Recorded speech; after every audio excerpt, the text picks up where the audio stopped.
नमस्कार, आप देख रहे हैं आज तक। आपके साथ मैं हूं सईद अंसारी। स्वागत है आपका दस्तक में। आज उत्तर प्रदेश में जो तमाशा हुआ है उसने पूरे राज्य को अराजकता में झोंक दिया है। इलाहाबाद यूनिवर्सिटी के कार्यक्रम में हिस्सा लेने जा रहे अखिलेश यादव को यूपी पुलिस ने लखनऊ में ही रोक दिया। इसके बाद यूपी में अराजकता फैल गई। संपूर्ण विपक्ष ने इसकी निंदा की है, लेकिन ममता बनर्जी ने कहा है कि यह सबके लिए रुकावट है और इस रुकावट के लिए खेद है।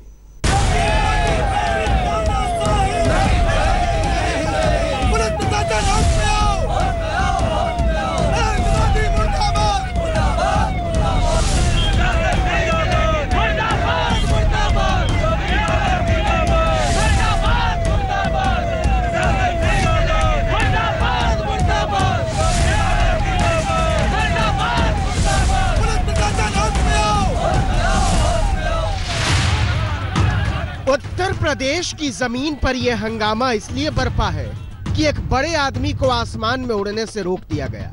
हुकूमत की दलील थी कि सल्तनत के अमन को आपकी उड़ान से खतरा है।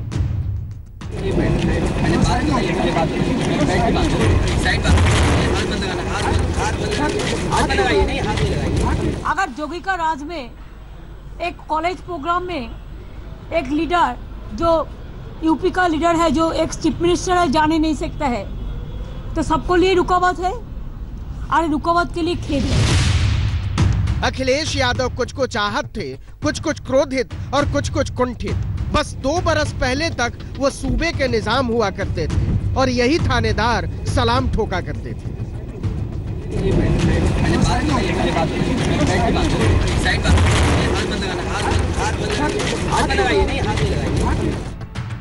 इलाहाबाद के लिए निकले अखिलेश यादव को लखनऊ के अमौसी हवाई अड्डे से बैरंग लौटना पड़ा। यात्रा स्थगित, कार्यक्रम स्थगित, इरादे स्थगित। भूतपूर्व मुख्यमंत्री तमतमा उठे। अगर कोई पसंद नहीं है तो उसका इनकाउंटर कर दो। ये भाषा और ये व्यवहार है सरकार का। जो सरकार छात्रों से डर जाए उस सरकार के पास कुछ बचा नहीं है। उनके भविष्य से खिलवाड़ की इन्होंने, नौजवानों के भविष्य से खिलवाड़ की है इन्होंने। इसलिए नहीं चाहते हैं कि कोई जाए उनके बीच में अपनी बात रखे जाकर के। अब सुनिए वो किस्सा जिस पर अखिलेश यादव को आया गुस्सा। इलाहाबाद विश्वविद्यालय छात्र संघ चुनाव में समाजवादी पार्टी की जीत हुई थी। छात्र संघ ने कार्यक्रम के लिए पूर्व मुख्यमंत्री अखिलेश यादव को न्योता भेजा। अखिलेश यादव ने इलाहाबाद छात्र संघ के अध्यक्ष का न्योता कबूल कर लिया। योगी आदित्यनाथ सरकार ने कार्यक्रम के बारे में सुना तो आग बबूला हो उठी। सरकार से लेकर थानेदार और पुलिस कप्तान तक यूनिवर्सिटी प्रशासन पर पिल पड़े। अखिलेश जी को रोकना मीन्स लोकतंत्र को रोकना, ये बर्दाश्त नहीं करेगा। नौजवान ये सड़क पर बुलेट पड़ा। ये डिजिटल इंडिया के दौर की कुछ चिट्ठियां हैं।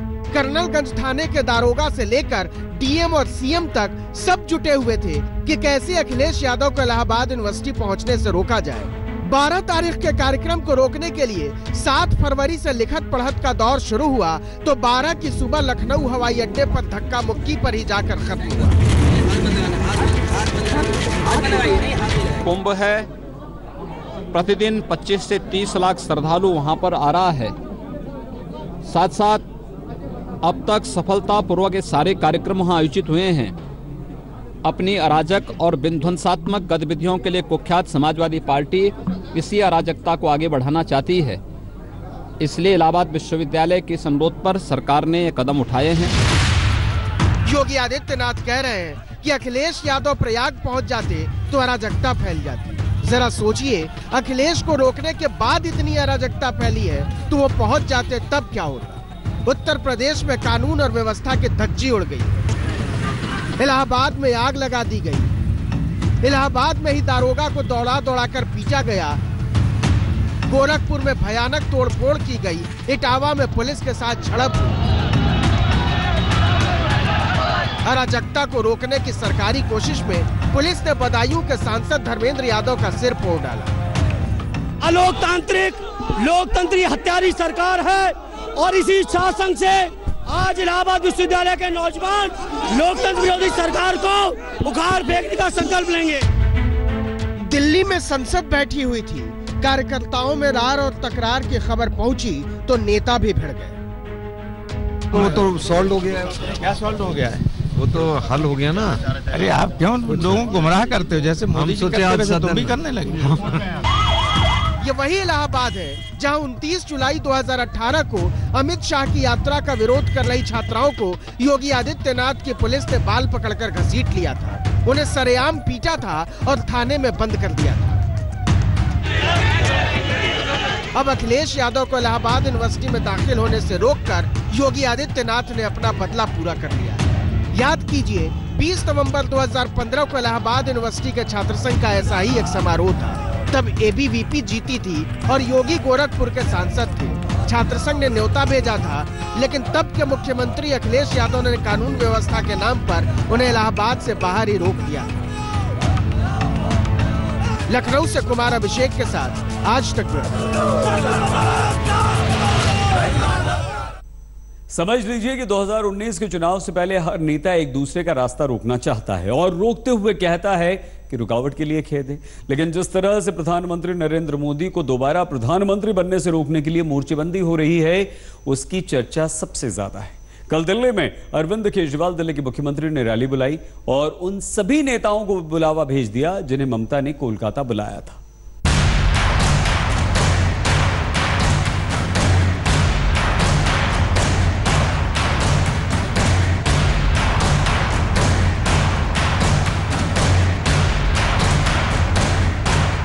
ब्रिगेड की यह रैली याद है आपको? साल की पहली बड़ी रैली थी 19 जनवरी को कोलकाता में। 22 दलों के सबसे बड़े नेताओं में दिल्ली के मुख्यमंत्री अरविंद केजरीवाल भी शामिल थे। बहुत जोरदार भाषण दिया था। जो हिटलर ने किया था, मोदी और अमित शाह की वही मंशा है। वो इस देश का संविधान बदलना चाहते हैं। कुछ भी करो, 2019 में इनकी जोड़ी को दोबारा सत्ता में मत आने देना।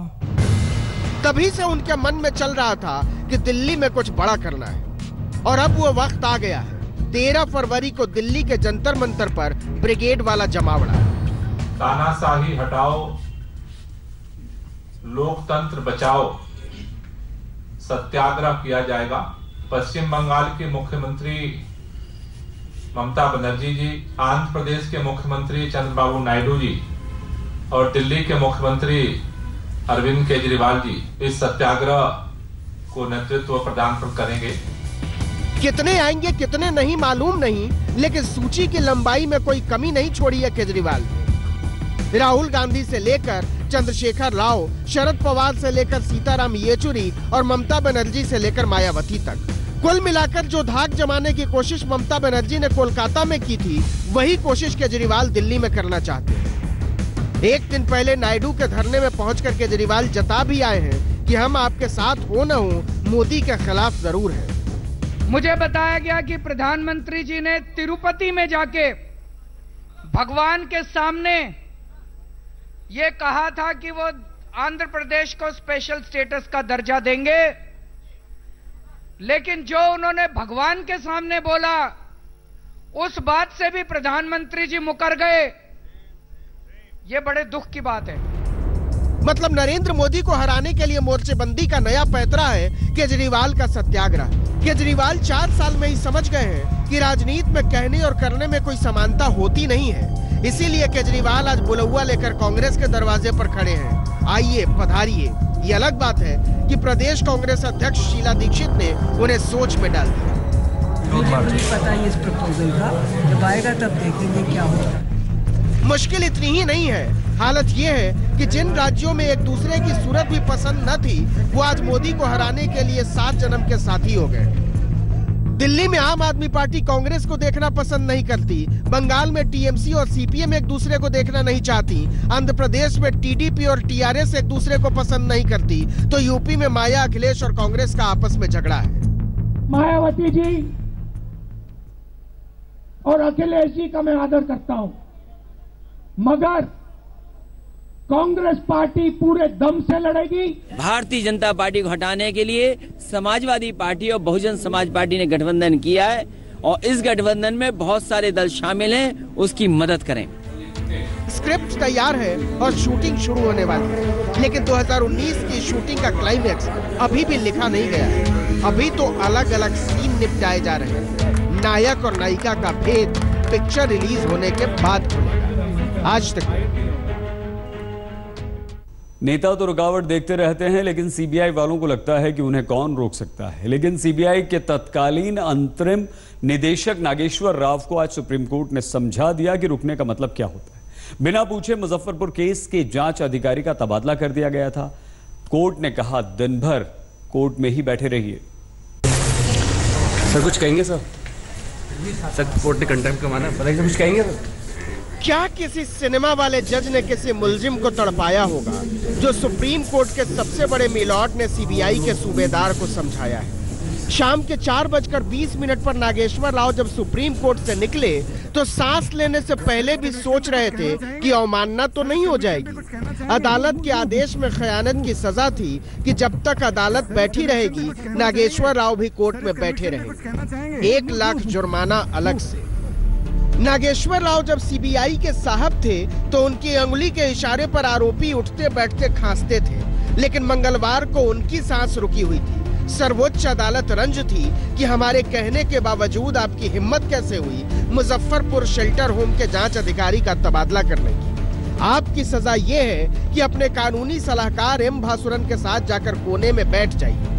अटॉर्नी जनरल के वेणुगोपाल ने इल्तिजा की, मिलॉर्ड सजा से राव साहब का करियर खराब हो सकता है, बख्श दिया जाए। कोर्ट ने कहा कल भी बुला ले क्या, चुपचाप बैठे रहने को कहिए। नागेश्वर राव और के वेणुगोपाल के पैरों तले की जमीन खिसक गई। कोर्ट ने एक बार नागेश्वर राव से सीधी बात करते हुए ये भी कहा कि क्यों ना आपको कंटेम्प्ट का दोषी माना जाए और हम आपको 30 दिन जेल भेजने की सजा भी दे सकते हैं। लेकिन ऑर्डर लिखाते समय कोर्ट ने उनको 1 लाख रुपए का जुर्माना और दिन भर जब तक कोर्ट चलेगी तब तक उन्हें कोर्ट के कोने में बैठने की सजा सुनाई है। नागेश्वर राव जब 23 अक्टूबर की आधी रात को सीबीआई के अंतरिम निदेशक बनाए गए तो भोर होने से पहले उन्होंने ताबड़तोड़ तबादले किए थे। इसी में एक था मुजफ्फरपुर शेल्टर होम के जांच अधिकारी अरुण कुमार शर्मा का सीआरपीएफ में तबादला। कोर्ट ने अवमानना का नोटिस भेज दिया। डायरेक्टर साहब अफिडेविट लेकर हाजिर हो गए, हजूर गलती हो गई, माफी दी जाए। मिलॉर्ड ने कहा मजाक नहीं है हमारा हुक्म, और मजाक उड़ाया है तो मजा भी लीजिए। केंद्रीय जांच ब्यूरो को किस प्रकार से मोदी जी ने अपना पिछलग्गू और भाजपा का डर्टी ट्रिक्स डिपार्टमेंट बना रखा था, ये उसका सबूत है। नागेश्वर राव किसके इशारे पर काम कर रहे थे? प्रधानमंत्री मोदी के। शाम 4:20 पर जब सारे जज चले गए तब भी नागेश्वर राव की हिम्मत नहीं हो रही थी कि घर निकल जाए। कोर्ट मास्टर ने कहा भी कि जाइए, लेकिन नागेश्वर राव ने कहा नहीं, जज साहब से पूछो। और जब तक मिलॉर्ड ने नहीं कह दिया कि घर जाइए तब तक नागेश्वर राव और भासुरन कोर्ट से हिले नहीं। सर इस कन्विक्शन पे कुछ कहना चाहेंगे? सर इस कन्विक्शन पे कुछ कहना? संजय शर्मा, दिल्ली, आज तक। अगर रोकने पर उतर आए तो कोर्ट बहुत कुछ रोक सकती है, लेकिन कानून के रास्ते इतने सीधे नहीं होते। उसी सुप्रीम कोर्ट ने जो आदेश दिया है उससे कुछ राज्यों में हिंदुओं के अल्पसंख्यक होने का रास्ता खुल सकता है। एक याचिका पर अदालत ने अल्पसंख्यक आयोग से 3 महीने में जवाब देने को कहा है कि जिन राज्यों में हिंदू कम हैं वहां क्या हिंदुओं को अल्पसंख्यक का दर्जा दे सकते हैं। साहिर लुधियानवी ने क्या कमाल की कल्पना की थी, लेकिन अब इससे काम चल नहीं रहा है। अब हिंदू, मुसलमान और क्रिस्तान बनने की होड़ लगी है, और उसमें भी अल्पसंख्यक। 2011 की जनगणना देखिए, हिंदू लगभग 80%, मुसलमान 14%, ईसाई 2.3, सिख 1.3 और ऐसे ही बौद्ध और जैन। लेकिन अब बीजेपी के नेता अश्विनी उपाध्याय को लगता है कि इस 80% आबादी के कुछ हिस्से को अल्पसंख्यक दर्जा मिलना चाहिए, क्योंकि 7 राज्यों में हिंदुओं की आबादी सबसे बड़ी नहीं है। सीधे सुप्रीम कोर्ट में गुहार लगाई। कोर्ट ने अल्पसंख्यक आयोग से 3 महीने में जवाब देने को कह दिया है। जिन राज्यों में संख्या के लिहाज से हिंदू कम हैं, क्या उन्हें अल्पसंख्यकों को मिलने वाले सरकारी फायदे दिए जा सकते हैं? क्या राज्य विशेष आधार पर अल्पसंख्यक का दर्जा केंद्रीय स्तर से अलग तय किया जा सकता है? हमारी यही मांग है कि माइनॉरिटी पहले डिफाइन किया जाए और माइनॉरिटी का आइडेंटिफिकेशन स्टेट लेवल पे होना चाहिए, न कि नेशनल लेवल पे। राष्ट्रीय स्तर पे कोई भी माइनॉरिटी मेजॉरिटी नहीं हो सकता। माइनॉरिटी मेजॉरिटी आपको तय करना चाहिए राज्यों के लेवल पे, क्योंकि वर्तमान कानून के अनुसार अभी हो क्या रहा है कि कश्मीर में जो लोग 70% हैं वो माइनॉरिटी कहलाते हैं, जो 25% हैं वो मेजॉरिटी कहलाते हैं। मतलब सवर्ण आरक्षण के बाद हिंदुओं को अल्पसंख्यक बनाने की कोशिश शुरू हो चुकी है। अश्विनी उपाध्याय ने जिन 7 राज्यों में हिंदुओं को अल्पसंख्यक दर्जा देने के नाम पर याचिका दाखिल की है, वहां अल्पसंख्यकों और बहुसंख्यकों की स्थिति देखिए। नागालैंड हिंदू 8%, ईसाई 88%, मिजोरम हिंदू 2.75%, ईसाई 87%, इसी तरह मेघालय में ईसाई 74%, अरुणाचल में ईसाई 35%, लेकिन लक्षद्वीप में मुसलमान 96% हैं, जम्मू कश्मीर में 70% हैं और पंजाब में सिख बहुसंख्यक हैं 58% आबादी के साथ। दस्तक में आज के लिए बस इतना ही। अपना बहुत ख्याल रखिएगा, देखते रहिए आज तक।